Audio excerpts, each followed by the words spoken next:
Hello, everyone, and welcome to today's Open Minds web briefing. My name is Meena Dayak, and I am the Executive Vice President, Market Intelligence at Open Minds. Today's web briefing is about, is your website designed to get referrals? And I have the pleasure of introducing my colleague, David Forbes, who will be leading today's web briefing and will share his expertise and insights with you. And before I introduce David, I just wanted to share that this web briefing is part of an Open Minds program called the Executive Blueprint for Crisis Management. And I would say that we have now moved into a crisis recovery mode and a sort of how you navigate the market disruption that has occurred as a result of the crisis.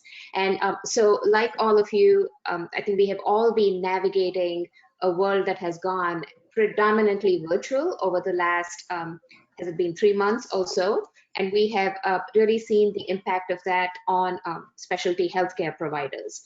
And as many of you have made the pivot to delivering services virtually, to running your operations virtually, another really important aspect to think about is, are you marketing virtually?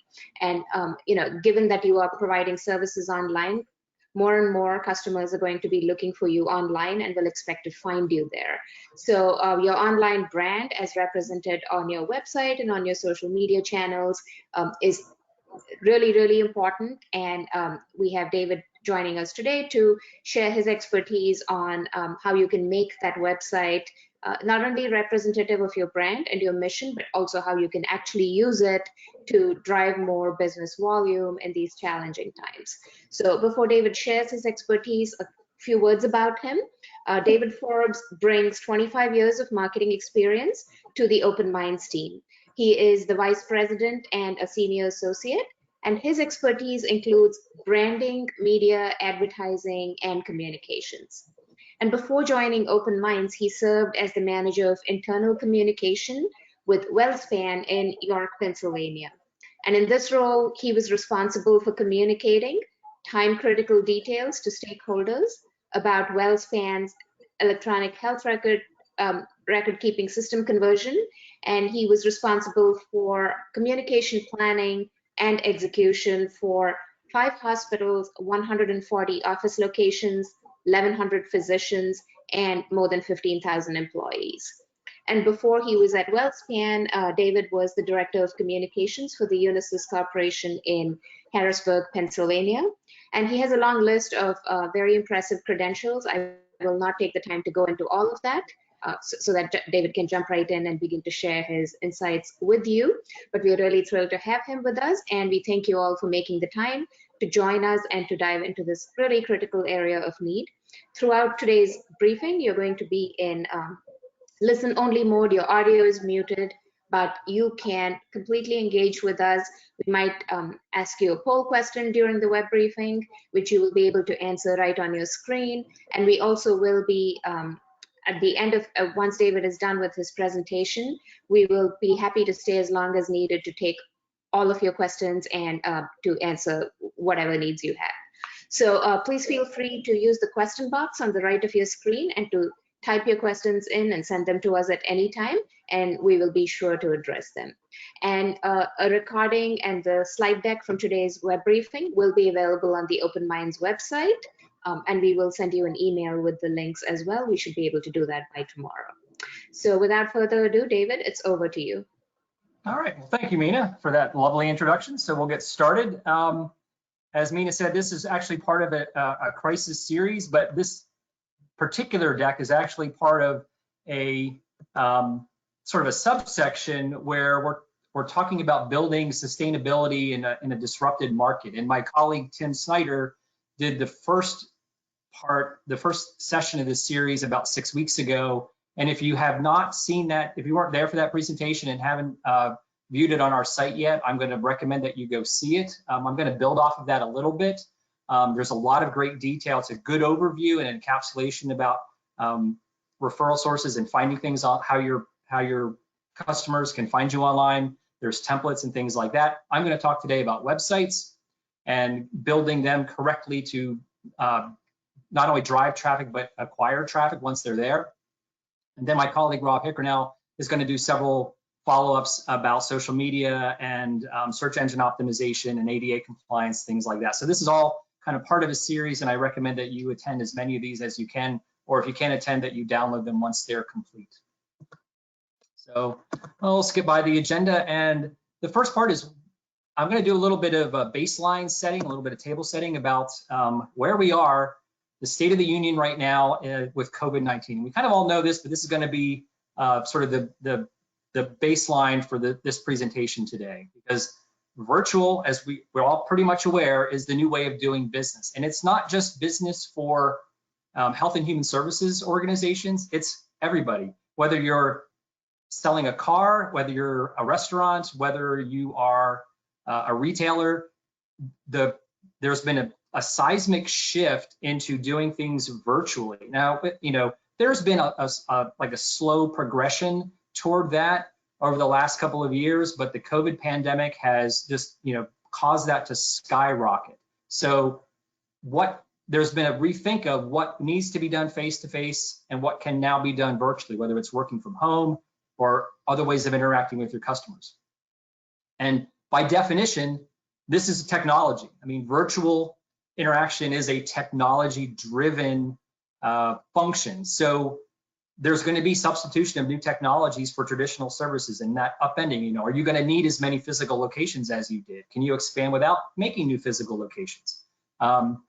You're also going to get aggressive competition from your existing competitors who have been well positioned financially and technologically to weather the pandemic, who have the resources to either build these technologies, buy them, acquire others that have them, and move into your market. So you need to be aware of that as well. And you're going to get out of industry competitors. As I said, this is technology. So big tech is already looking at this, and they have, unfortunately, in some ways, they have very deep pockets. So between big tech and the venture capitalists that sort of back them up, you're going to have, you're going to be looking potentially at, they may be on your side, you may be able to get stuff from them, but they may come in as competitors to your particular market area.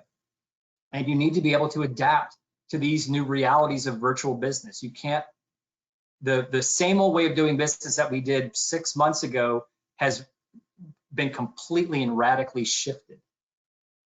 And again, this is just some statistics about how things have shifted. This is from April, and everything is going more, everything that's online, we are consuming more of. This is globally, but look, smartphone and mobile consumption, 76%, laptop computers, almost 50, desktops, tablets, streaming media. People are stuck at home, they can't go anywhere, so that's up. And the 34% is a global number, and the United States number that I saw from a Forbes survey was in the US, streaming media consumption is up around 70%.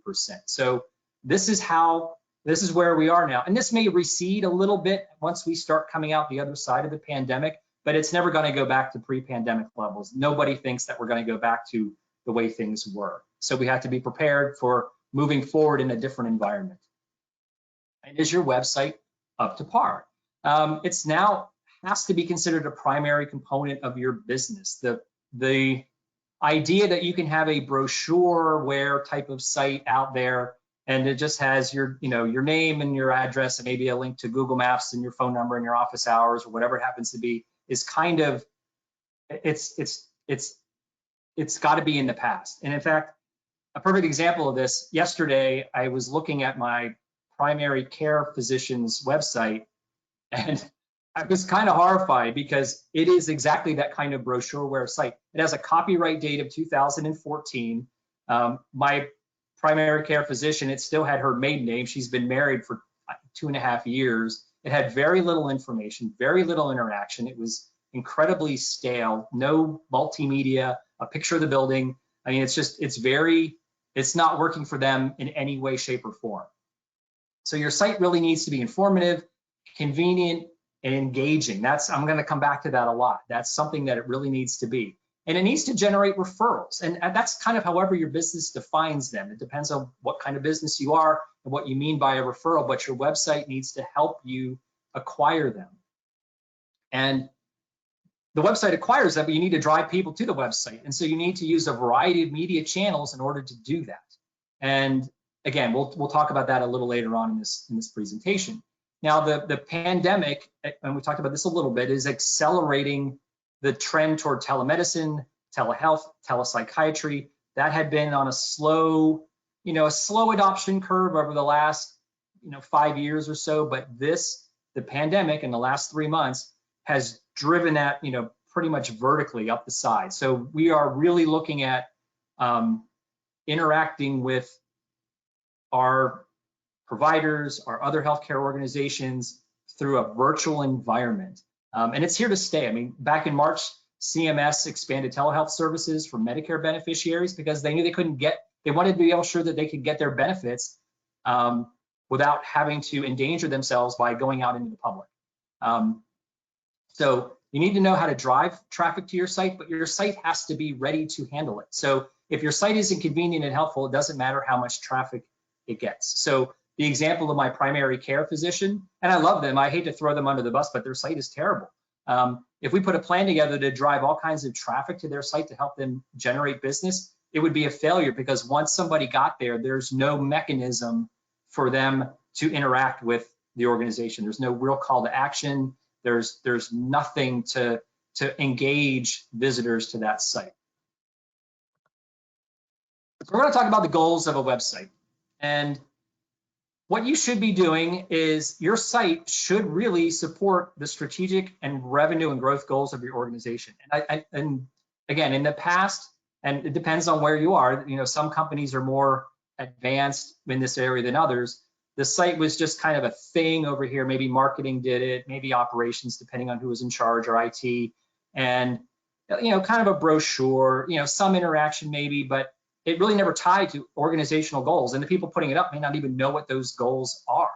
So understanding what those goals are, whether you want to grow your consumer base, or maybe the type of organization, or you want to acquire a new health plan contract, you want to expand into new regions, and now virtually, you can do that without having to build a brick and mortar brand, office. So, before, if you wanted to expand into the next county over, you had to be looking at a capital expenditure for a physical facility, hiring new staff, getting all that built, permits, approvals, a couple of years till that was done. Now with virtual environments and telemedicine, telepresence, telepsychiatry, telehealth, you can expand without having to build anything new. You just have to invest in technology and make sure your site is capable of handling it. You can add service lines, and maybe the service line is a new telehealth kind of service line. And you can do that by building it internally, or maybe through a merger, an affiliation, or an acquisition. You can use your site to attract and retain clinical staff or some other kind of expert staff, but you have to know what the goals of the organization are, so that can be aligned with the goals of this site, because often they can be sort of maybe not working at cross purposes, but the site just doesn't support the goals. It's doing something else. And this is kind of a rule of thumb. Your website should really be designed every 2 or 3 years to stay current and modern. And I've seen 3 to 4 years, but 2 to 3 is probably a little better.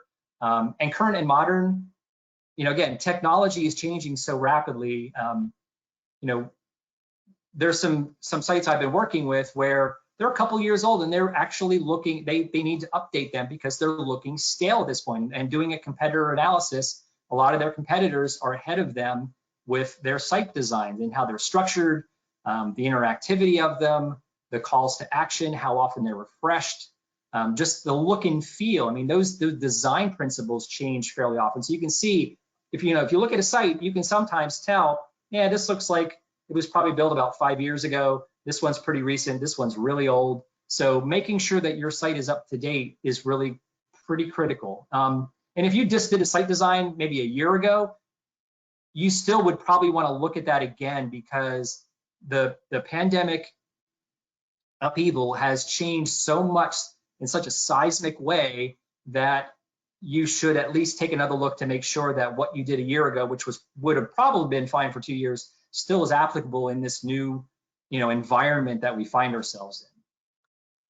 So how do you do that? How do you want to analyze your site? So smart methodology is kind of a marketing thing, and it's used in other areas as well. It's a kind of a good shorthand in figuring out how to map to your goals and set goals. So what it stands for is, the SMART acronym is specific, which means you need to have what is actually the goal. You can't say, we just want to grow.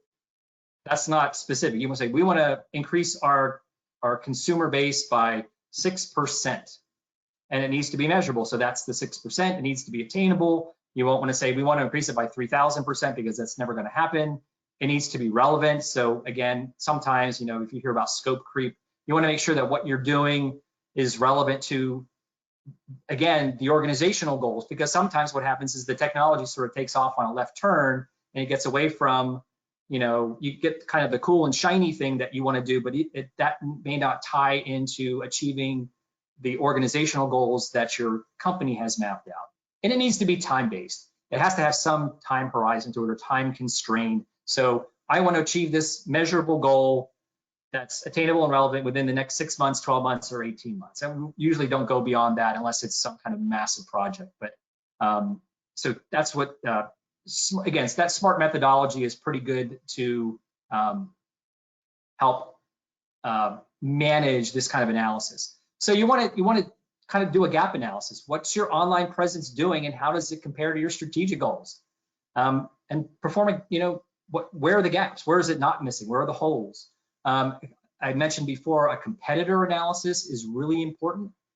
What are your competitors doing well? What are they, where are you better than them, and where are they doing well? And a really good thing to do is, who are the high performers?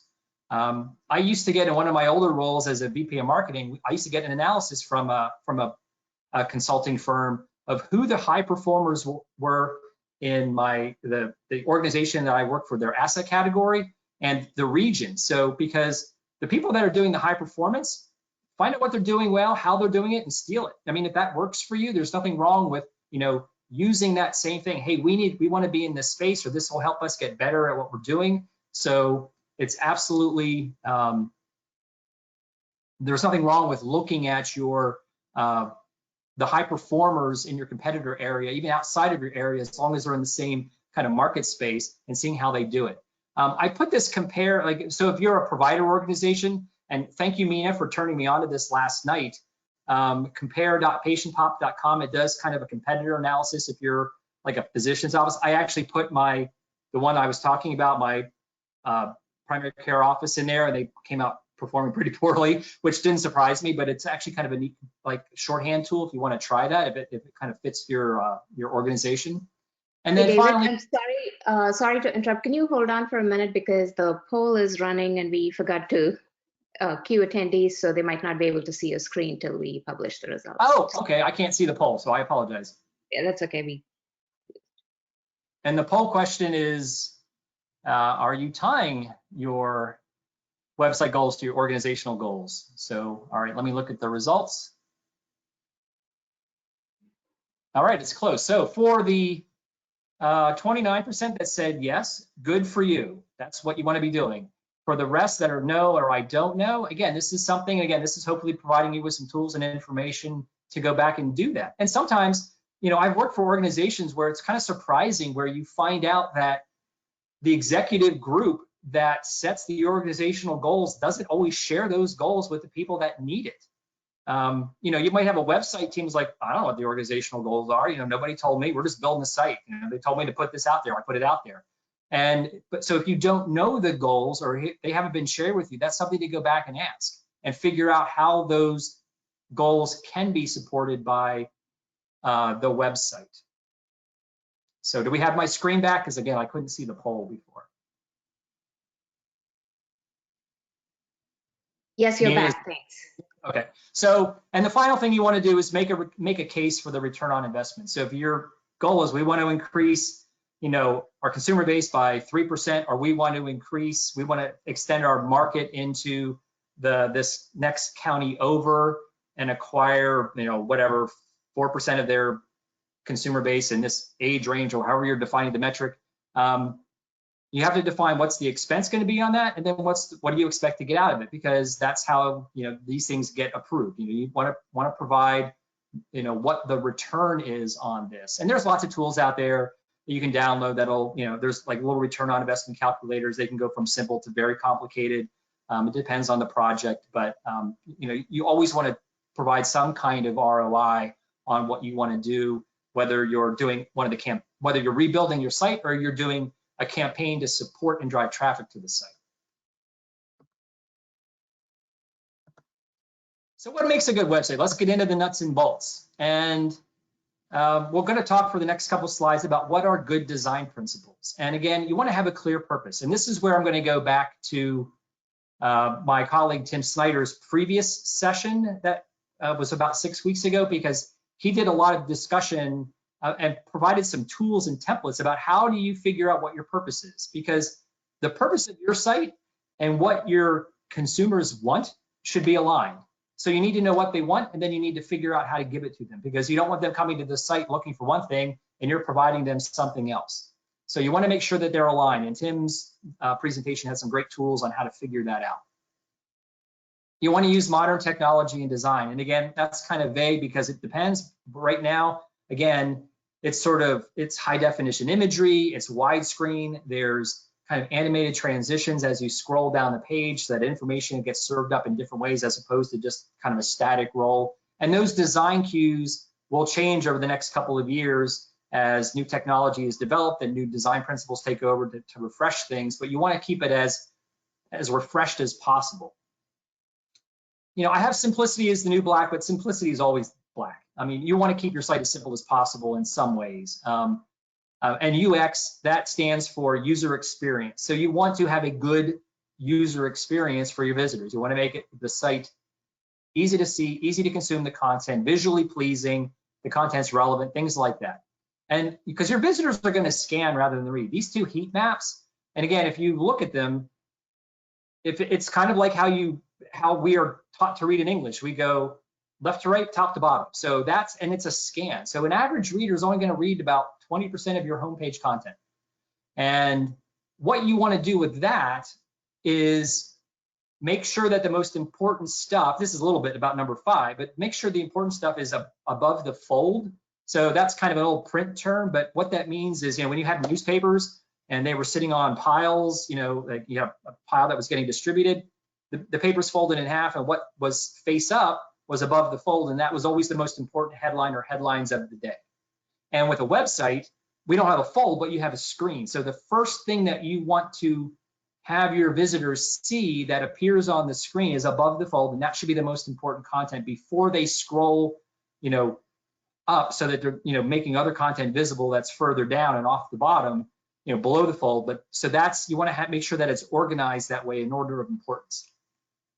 Your navigation should be simple, it should be intuitive and consistent. And I can't emphasize consistent enough. And that is the user interface. And again, you want to make sure that it's easy for people and your visitors to use. I've been on sites even recently where when I go from one page to another, the navigation completely changes, and things that were in one place suddenly move. The header suddenly changes. Navigation links that were down the right or left suddenly are different. I can't get back easily to where I came from, and it's confusing.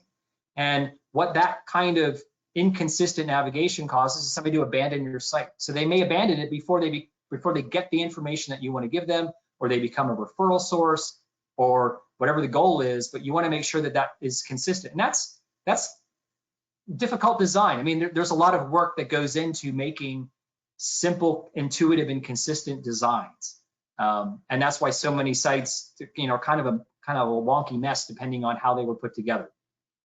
Because sometimes things get updated, some pages get updated and others don't. That's usually what happens. We'll update some pages. Oh, this needs a link to this, this, and this, and those links don't get carried through to other places where they might need to be.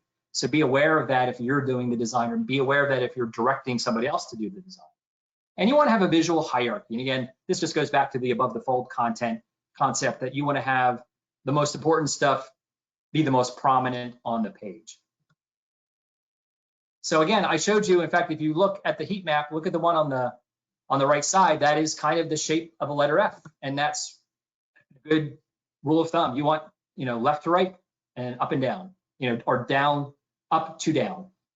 So there's an F-shaped reading pattern, but the content still has to be king. And again, there's a whole section I'm going to get to on content, but it needs to be clearly organized. It needs to be informative. One thing to avoid is very long blocks of just dense text. You want to break paragraphs into very short bites. Again, people, going back to your visitors are going to be scanning. So if they have a huge block of text, they're not going to get any information out. They're going to bypass it completely. If you make it 1 or 2 sentences per paragraph and break it up, it's much easier to consume. Bullet lists are great. Numbered lists are great. Anything that can more easily serve up information in a much more digestible format is going to make your site much more user-friendly. The grid-based layout, again, you can kind of see it in the gray boxes there. Again, what you want to avoid, as much as you want to avoid big, long blocks of text, you want to avoid text that runs the width of the page. It is impossible to read. Nobody can really do that. They will lose the track of where the sentence is at some point. You want to keep the width of your text boxes fairly narrow. Again, think of how a newspaper is put together. You don't have, for articles, you do not have text. You have columns of text because that is much easier to consume and read than long horizontal rows of text. You want to have a fast load time. And again, with health and human services providers, again, a lot of us are dealing with rural areas. So you want to be mindful that, while there's a lot of broadband in more metropolitan and urban areas, when you get out into the suburbs and the rural areas, you need to be mindful again of the speed of the site, because that goes back to convenience. So again, you want to make sure that you're striking a balance between good design and modern design that's taking advantage of all the new tools and making it fast to load. And it needs to be mobile friendly and responsive. And again, if you go back to Tim Snyder's previous session, there was a lot of information about responsive and mobile friendly. I'm really not going to get into that because he had a lot of statistics on that. But what this means in a nutshell is that your site responds to the type of browser that it is connected to. So I'm on a laptop right now. So mobile responsive site that's looking at Google Chrome or Firefox or Internet Explorer is going to know that this site is, this is the width of the screen. These are the pixel height and width, and it's a laptop, and it's going to serve up the site to correctly fit that window. And if it's a desktop that's fully high definition, that's much bigger, it will serve it up to fit that window. And if it's a phone or a tablet, again, the site will automatically reorganize its content. It will respond, which is where the responsive comes from, to the type of browser that is being used to view it. And it's very important that your site is responsive. And the good news is most content builders at this point, that's kind of standard, but it didn't used to be that way. It used to be you had to build, and I'm old enough where I can remember we had to build multiple versions of a site. You would say, well, I think you would try and get an average. The average monitor right now is like 1024 by 768, so we'll build it for that.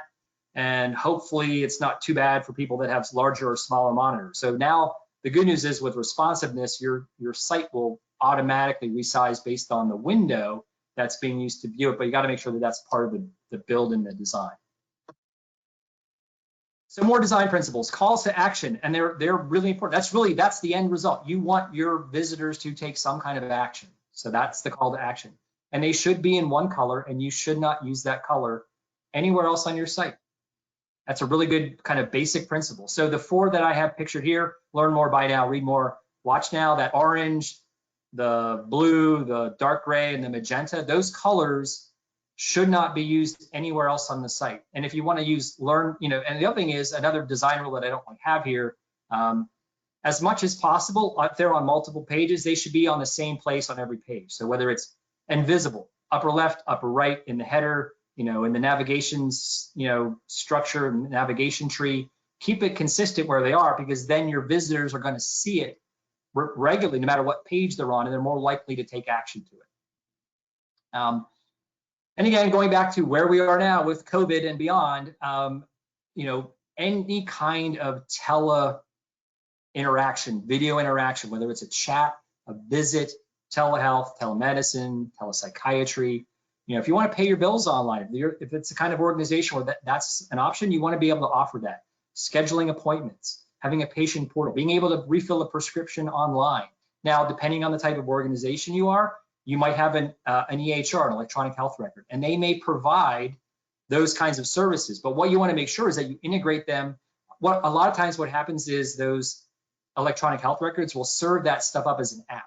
like as a separate app. And there's nothing wrong with that. You can download they can download the app, but apps and patient portals they're kind of like right now they're capped at about a 35% usage. So what your better option is, you can have that, but you still want to have your visitors be able to log in on your website. So you want to be able to serve up a secure login to a patient portal or whatever it happens to be able to pay bills or schedule appointments right on your website. And again, that should be kind of on every page and in the same location, because it's about convenience. You want to be offering your customers and potential customers as much convenience as you can. And the bottom item, which I didn't give a number to, but I did underline, there's no silver bullet. And that goes back to, again, some history I have where I've worked for a couple of organizations where, and one in particular, we had a CEO and he just kept expecting there to be a silver bullet. His thinking was, if we just do this one thing, it will solve all our problems. So if we allow our customers to pay bills online, everything's fixed, we're done. And then he could go to the board and say, we've implemented this and everything's rosy and stop hounding me about it. And I, myself and the rest of the senior leadership team would have to go back and say, no, there's not a single one thing that is going to solve this or get us to the goal we want to go to. There is a connected series of initiatives that we have to undertake and execute on successfully to get us to where we need to go. What you're talking about is a component of it, but it is not the whole thing. So just be mindful if you get that kind of pushback, there is no silver bullet. There is not one thing that will fix everything. It's a series of things. Now we're going to talk about your USP, your unique selling proposition. So what makes you, you? And I know a lot of health and human services organizations sort of don't think they have this, but you really do. You have a USP and you have a brand, and we'll talk about that a little bit later as well. And you need to know what it is, and a lot of places just don't. But what a unique selling proposition is, it's your unique benefit that an organization exhibits that enables it to stand out from competitors. How are you different from your competitors? And it has to be a feature that highlights benefits that are meaningful to consumers. So if an organization says, our headquarters is the tallest skyscraper in Cincinnati, well, great, who cares? It's not meaning, it's unique. It maybe sets them apart from their competition, but it's not meaningful to consumers in any way other than, wow, I got a longer elevator ride to get where I need to go. So, again, it has to be meaningful to your audience or your potential audience. And this is a good one. And again, I'm going to thank my colleague, Paul Duck, because I kind of swiped this from him. So Devereaux Advanced Behavioral Health. This is a very good, unique selling proposition. And let me make sure I have this set up correctly. I do, so yes. So what makes this good? Look at some of these keywords I highlighted. Largest, most advanced, unique model, latest scientific and medical advancements, effective interventions. These are all really good descriptions of what makes them different from their competitors and better from their competitors in their market area or in their marketplace or their field. Latest scientific and medical advancements. Again, this is really good. So again, feel free to kind of follow this model. It's always good to write out what your USP is so that you understand it, because sometimes with an organization, it's kind of vague. That question, what makes you, you, what does make us different? You have to think about it. And sometimes that is not clearly spelled out within organizations. And this kind of goes to, again, kind of building on that. There was a Think Google study that asked the following question. So true or false? Other than a few exceptions, the majority of healthcare providers have the same capabilities and offer similar quality services. And 82% answered true. So what does that mean? Well, unfortunately, what it means is 82% of your potential audience or your customers just see you as kind of a commodity, that you're really not any different from your competition or other people in your marketplace. You're all kind of the same. Yeah, they all offer the same thing, custom offices, I can call, I can schedule online. So they're all similar. So there's really nothing that makes anybody stand out. But the corollary to this, those who answered true were asked on a scale of 1 to 5, how much effort would you put into finding a healthcare provider that you perceive to be better than the majority? And 91% answered with a 4 or 5. So they're gonna put a lot of effort into that, to finding you. But that means you need to know what your unique selling proposition is, and you need to clearly communicate that unique selling proposition to your audience so that they know, or make it easy for them to find, so that they know that you are better than your competition and in what ways. So here's a little Venn diagram that kind of helps, kind of visualize this a little bit. So the top circle is what your brand does well. So that's what you've identified. Okay, this is our unique selling proposition. And, we have the best academics and, the most advanced medical technology, or whatever it happens to be. And where it overlaps with what your consumer wants is your gold zone, your winning zone. That's the green and the check mark. And that's what you want to build on. Where you don't want to be is where your consumers do something really well, and it also is what your competitor does something really well, and it's what your consumer wants, but you're not really in that area. So maybe they have a piece of technology that's relevant that you don't have, or maybe they're in a location that's kind of high performing, but you're not there. So you have to determine, can you compete in there? And if you do, what's it going to cost, and how are you going to get into it? Or should you just work on expanding your green zone? The risky area is where you're both kind of, this is the more of the, the commodity area, where you both kind of look the same to your consumers. You're both offering the same things, and there's not really a big differentiator. So how are you going to make yourself stand out? I'm going to talk about this in a little bit, but when it says using emotion and innovation, customer testimonials are enormously important in helping you achieve your goals. Because if you can get your customers to be your advocates and sell you on behalf, of instead of you selling yourself directly, get your customers to sell you to your audience, their friends and family, the marketplace, there's a lot of legitimacy that comes with that. There's a reason that sports and celebrity people get paid a ton of money to endorse products. But what you want to do is get your competitor or get your customers to endorse you to your marketplace. And then the who cares area, that is our skyscraper's the tallest in Cincinnati. Who cares? It's not an area you want, you need to make sure you're not in there, because sometimes when I talked about technology creep, where, oh, this is shiny and cool and new, and let's try doing this because it's neat, but it may have no bearing on what you do well or what your consumer wants, because you're just getting into it, so you haven't really done it yet, and it may not be any of your consumers interested in. So just be mindful of that area as well. We're going to talk about brand for a minute. So you really do have a brand, and your brand may be vanilla. It may be, well, yeah, I kind of know that company. They're sort of the same as everybody else, and I think they're headquartered. I drive past one of their offices on my way to work, or whatever it is. The brand is what your name and association, that the emotion that it elicits in the marketplace, in the consumers and potential consumers. So one of the things I want to make clear here is a logo is not a brand, because again, there's a fair number of executives that sort of think, well, we have a logo, that's kind of our brand. A logo is not a brand. A logo is a representation of the brand. A logo can elicit a reaction related to the brand, but it is not the brand in and of itself. So if you hear that pushback, we need to build our brand because we've done a market survey and nobody really knows what we are. Like, well, our brand's out there, our logo's out there everywhere. Like, well, that's not the brand. You need to build what makes you unique. The logo is not what makes you unique. So that's kind of building the identity. So what can make you unique? What are some factors that might make you unique? And right now, it could, it may be that you, in your market area, you have the most number of physical locations, and that may be, that's a convenience thing. So that may be something that may, if you have the most, that's something to tout. We're super convenient. You can be convenient offline as well as online. So if you have all these great locations that are convenient with longer hours, staffed really well, that's something that makes you unique. That's a part of your unique selling proposition. You could have technology differentiators. We have the best telehealth, whatever, we have the best portal. We offer the most information about you. It's the most secure, things like that. You might have the most, clinical expertise in your specialty, or the most licensures in that area. Relevant statistics. So what I mean by this is that can be shared.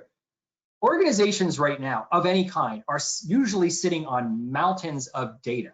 And even internally, they hardly know what to do with it. There's so much of it. How do I consume this data? How do I turn it into something I can take action on? How do I take raw data and turn it into intelligence that I can do something with. And that's an internal struggle that a lot of organizations have. But you can also, look at it and say, hey, you know what? We're really good. Our patient recovery time is the best. When you look at statistics like that, or, our readmission rate or whatever, our the number of people that we cover with our insurance in this area is the highest, and we do the best to most give back to the community. There's a lot of statistics where you can stand out as being the best in your area that you just maybe don't think of. And there's nothing wrong with finding, the issue then is, how do I find it? You have to do some research and digging to find the data. But once you find it, there's nothing wrong with touting that across your media channels, that we are the best at this. So don't just think of marketing as just pushing products. There's measurable things that you have that you probably haven't even considered that you can use to help promote your brand. And wait times I have here is a bit of a cautionary tale. So as Mina said, I used to work for a large hospital system in York County, Pennsylvania, and it's the largest employer in the county. It just dominates everything. And they had an independent hospital that was kind of right in the middle of their footprint. That was, always kind of struggling to keep going.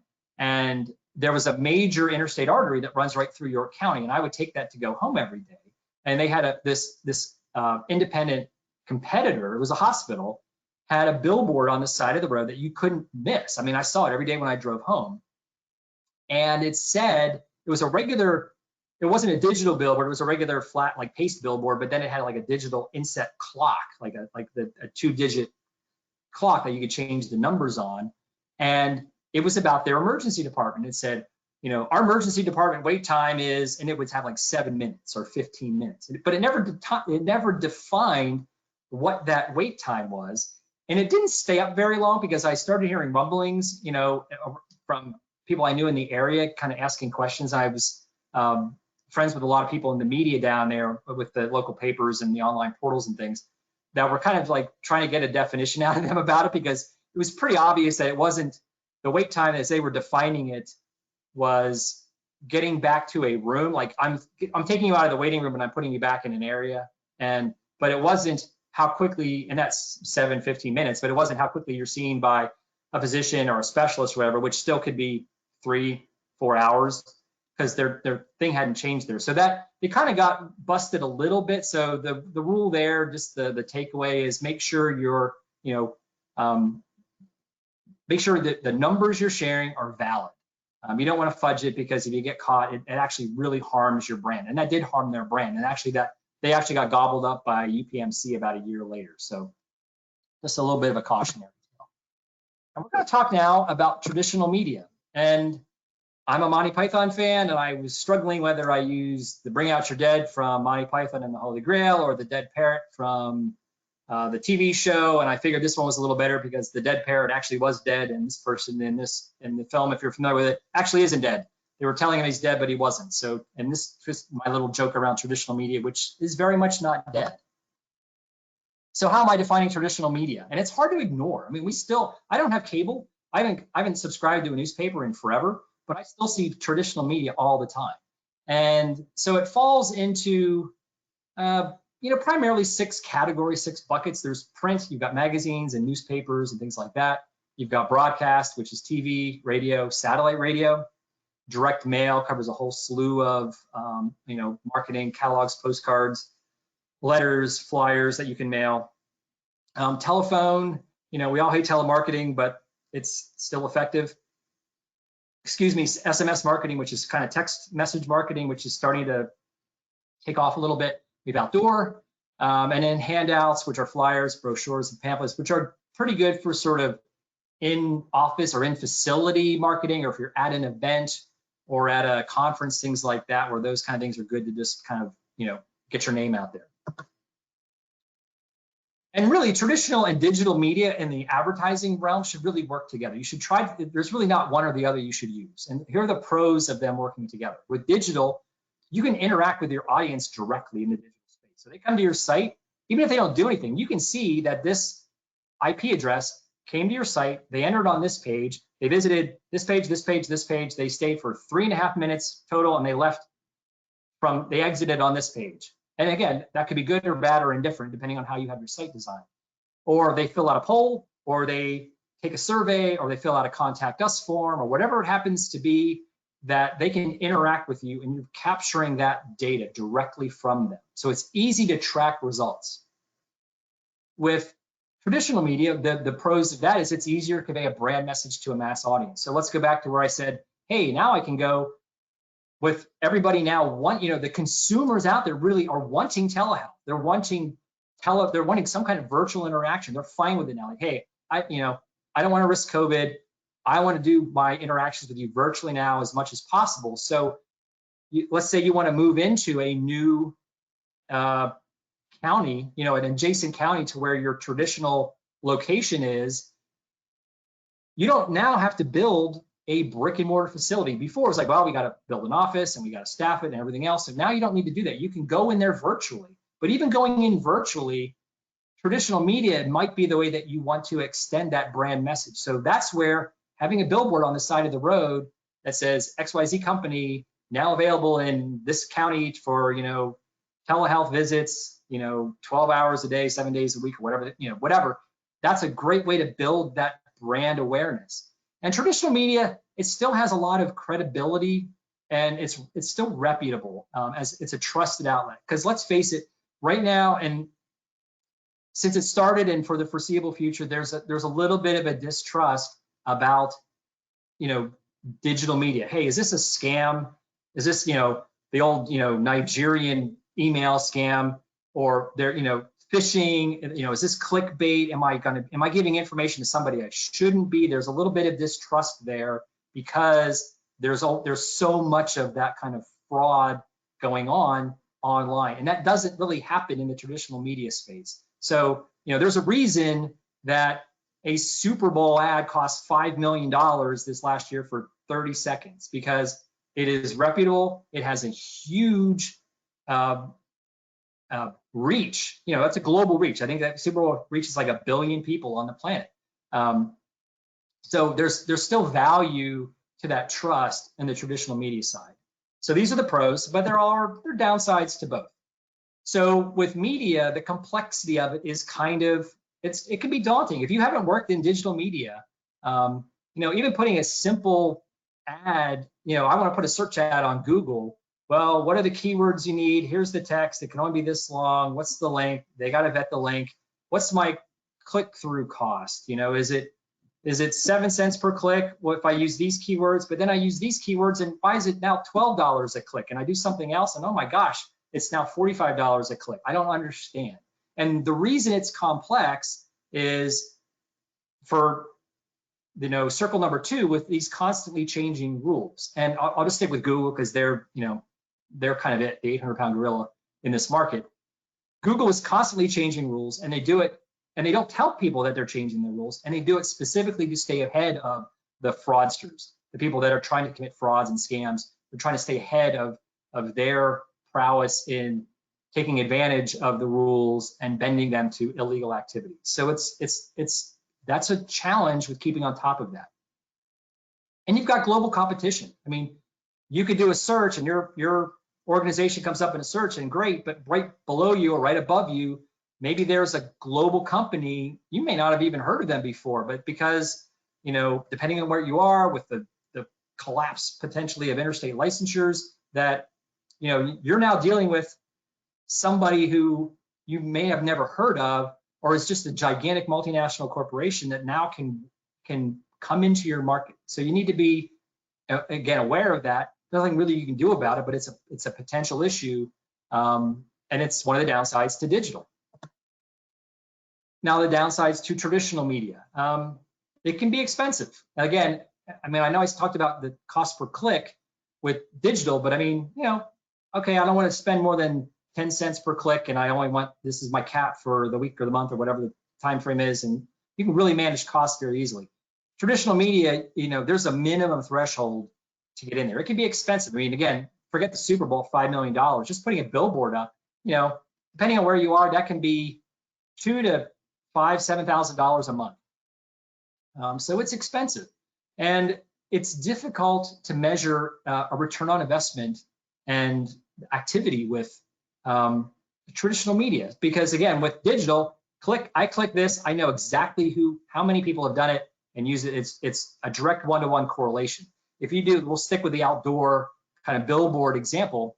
If I put a billboard up on a major, highway, Lamar or whoever your media company is can tell you, well, between, on an average weekday, between morning rush hour and evening rush hour, 70,000 cars will drive by this billboard.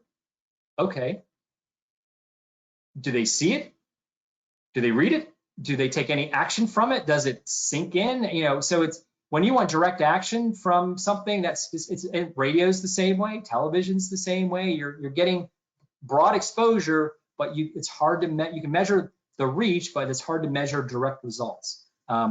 Again, going back to, well, why would I want to do this? This kind of stuff is good at brand building. There's a little bit of product building you can do with sales and promotions, things like that, which may not apply to a lot of the audiences here, but there's a value to it, but you have to just make sure you're understanding it. And the final sort of downside is that you really don't get to interact with your audience at all. There's you can drive them to your website and then you have a digital interaction with them, but directly with traditional media, there really isn't any way to interact.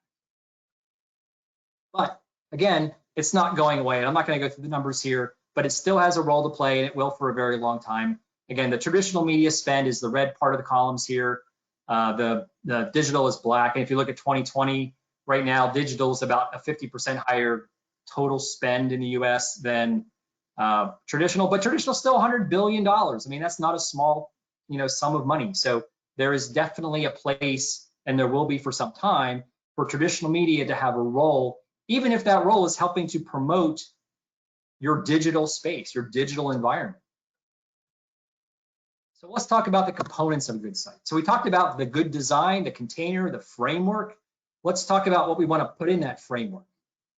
And, number one is you want to know what your visitors want and you want to give it to them. And again, if you haven't, go back and look at Tim Snyder's presentation, because he actually has some templates and checklists of things you can do to make sure that you can understand what your visitors want, and then align that, make sure that aligns with your organizational goals, and that aligns with your website content and design. So that's very important.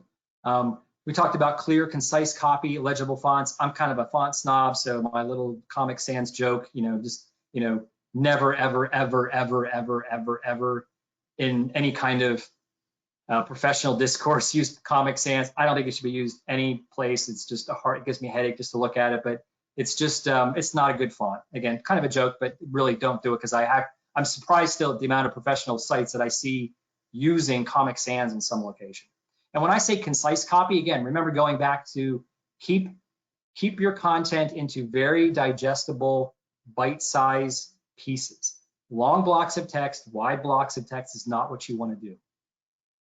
When we're talking about modern design, we want to mix up the media. And again, we got to keep that little back and forth between making sure we're not overloading people that have slower bandwidth or lower bandwidth, but we want to make sure the site is content and media rich. So using images, and again, images used to be little squares, then they got bigger, and now images are full band, very widescreen, high definition images. And as you scroll through the page, as I was saying before, they can fade out, they can fade in. You can have another image fade over. You can have text fade over. You can have a call to action come on top about what you want your visitor to do as a next step. There's a lot of feature-rich things you can do with images.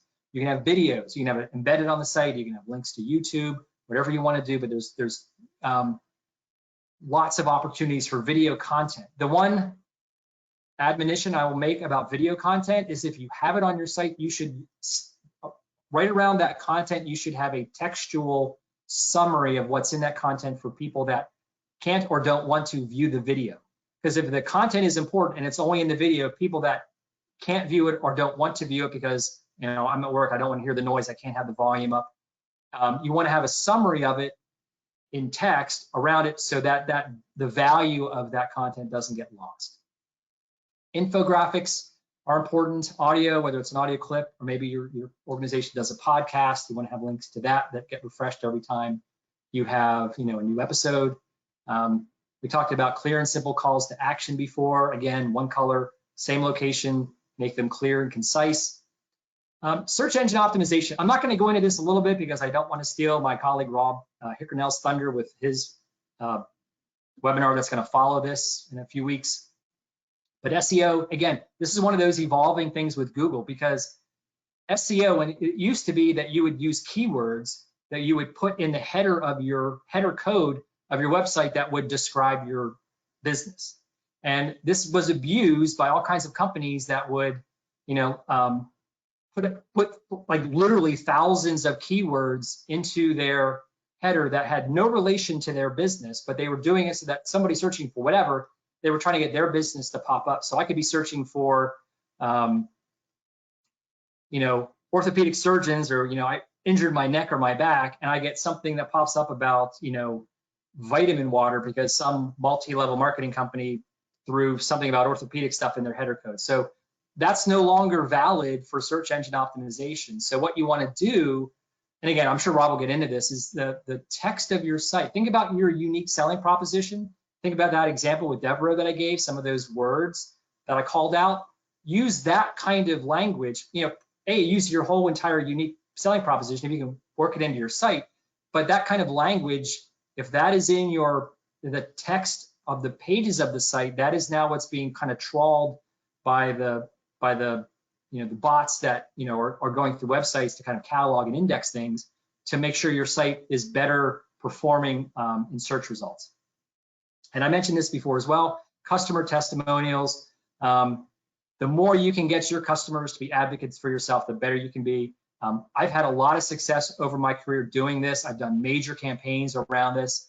I'm not going to go into all that now, but if anybody in the audience would like to have a discussion about that, we can get in touch with me after this, and we can set up a time to call, and I can give you some ideas and concepts of how best to use customer testimonials across a wide variety of channels to help you drive traffic, brand loyalty, trust. The whole works. It's really, really good. It's not actually that costly. It's time.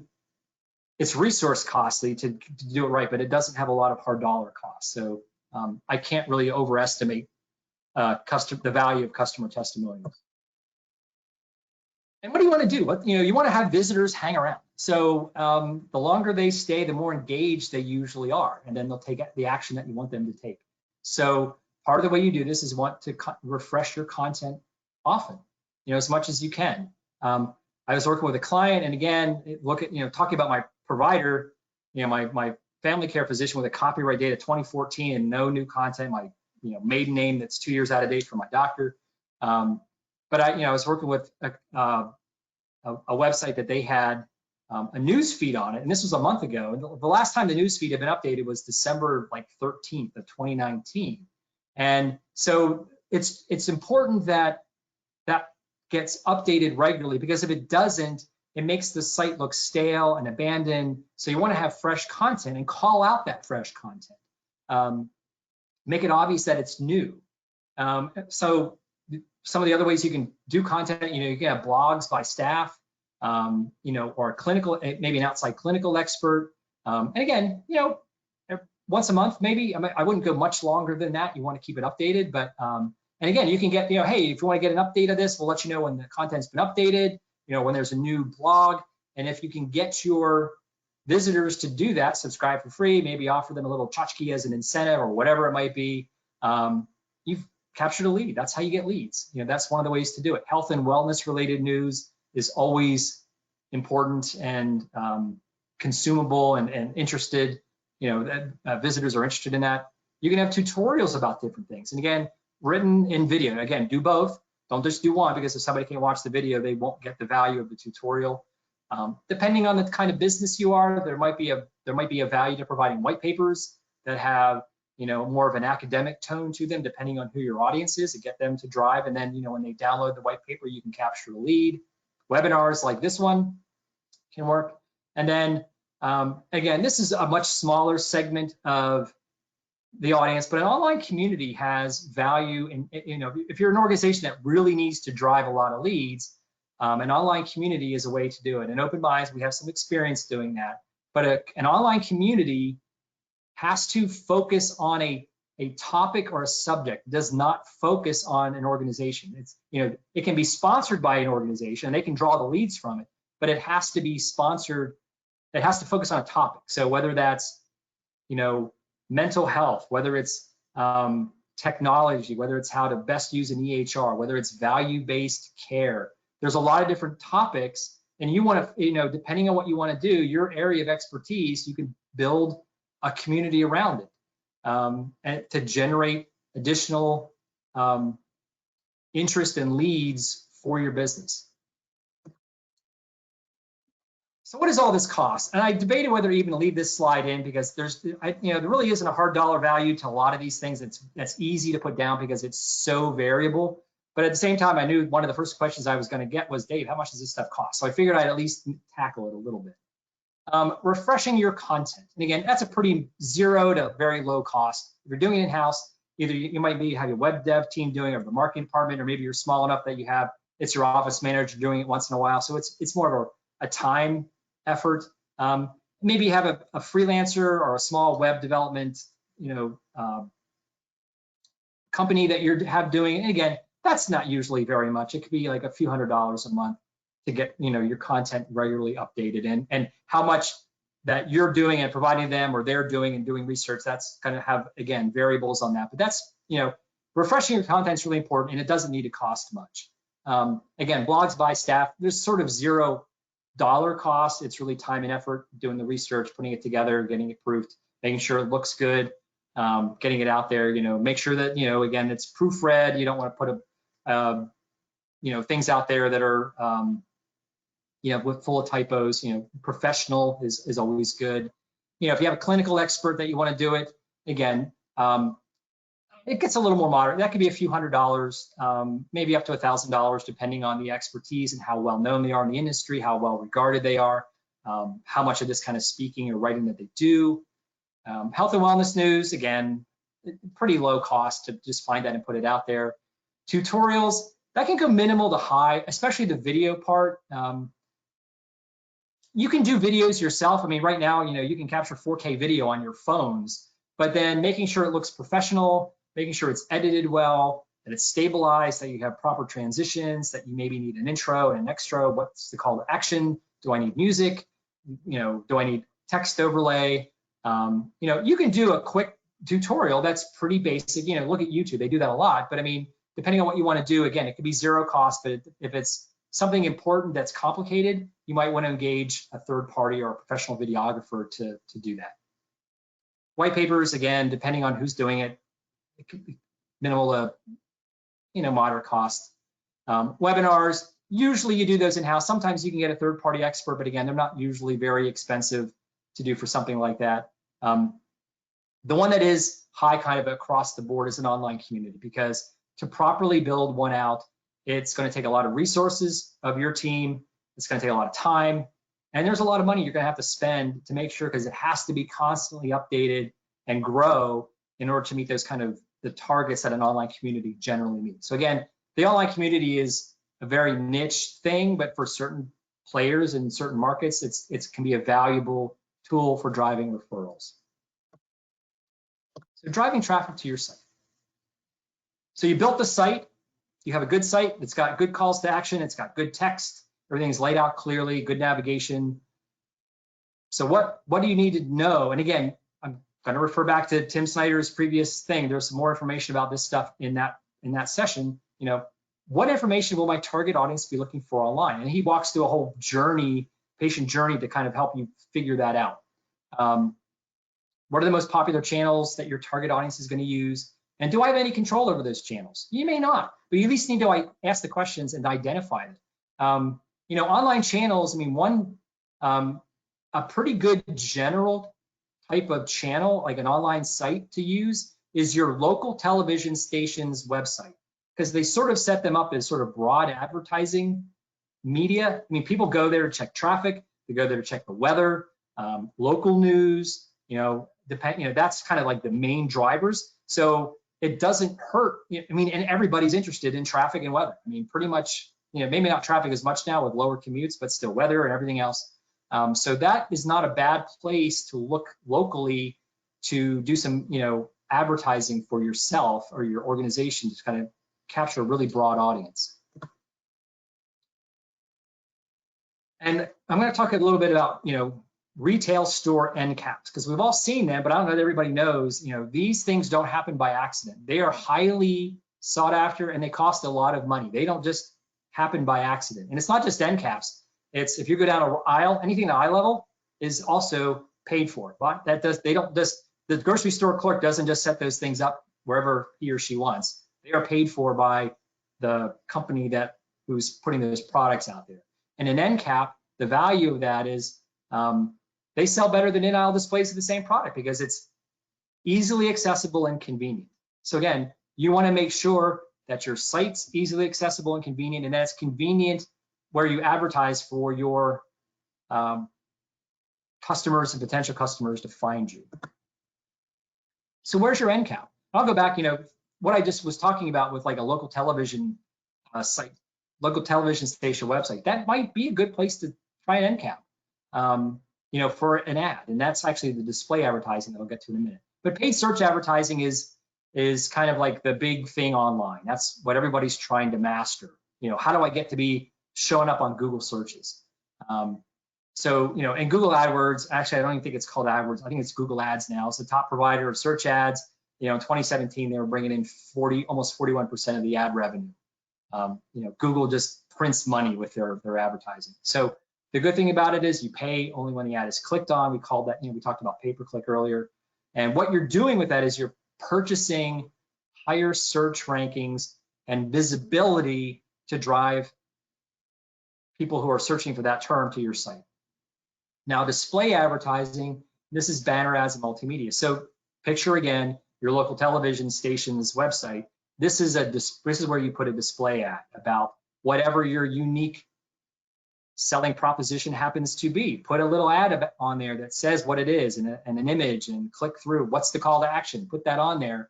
And that can be kind of your end cap. That's where you are. You can do sponsored content on social media across the board, and we'll get to that in a minute. And again, don't forget your call to action. What do you want them to do? You don't want the ad to just show there. You want the people that see it to take some kind of action on it. You want them to click on it, to go somewhere. You want to tell them what they're going to get. Learn more, view this, download this, whatever that happens to be, that needs to be part of your advertising. And social media, so we want to leverage it. You want to maximize your exposure and promote your unique selling proposition. Telling stories is a great way to do that. And again, that ties into the testimonials. You want to have your if you can get your members, your customers to advocate for you, that's really what you want to do. Sharing preventative healthcare tips, things like that, wellness news. You always want to use, with social media, you want to use as little text as possible.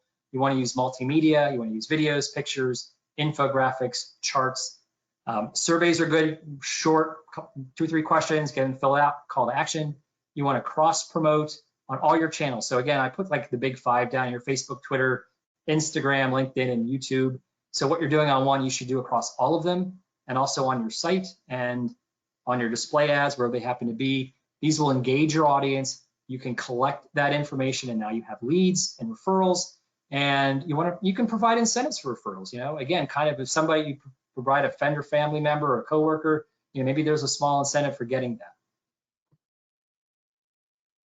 And you want to measure your results. So again, going back to your SMART goals, you want to measure, as you're doing these campaigns, whether it's a traditional campaign or digital campaign, you want to set a goal ahead of time. We're going to do this outdoor campaign, and we want this to happen within this time frame, and it's going to cost us this. You want to measure the results. If you're doing a Google Ads campaign, a text ad campaign, you want to do the same thing. We're going to do this amount. We're going to spend this in this time frame, and this is what we expect to get. And you want to measure the results. And depending on what it is, you want to adjust accordingly. And maybe it's like, hey, do more of this. Let's throw more money at it. This is working great. Or maybe it's, well, we need to pull back. We're not quite getting the results we want. Let's analyze and maybe adjust course. Okay, that is the end of the presentation. So thank you. And I guess it's time for questions. Thank you so much, David. That was a very thorough journey into the workings of a website. Appreciate your coverage. One quick question.